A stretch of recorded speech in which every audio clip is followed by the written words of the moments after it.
SMRT stock analysis and SMRT stock prediction. What I'll be doing in this brief and short 1 minute is showing you my exact play. With SmartRent sitting at 99 cents with a $6% increase in price. Bro, this is not that... Yeah, it's not that good, bro. Like, what I'm not gonna do is just zoom out, get rid of this, and inside this supply zone, only if there is some sort of a double break, I'm gonna look to take it further lower, if that makes sense. Here's the confirmation. You know, all I'm doing in the meantime is I'm waiting. And there you go.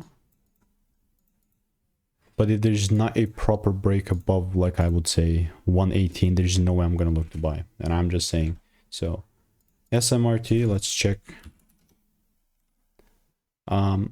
It's a supply zone, but randomly selling will not be happening. So I just like generally need to wait for a little proof. Goodbye and enjoy. There's really nothing else that I will be adding here. See you.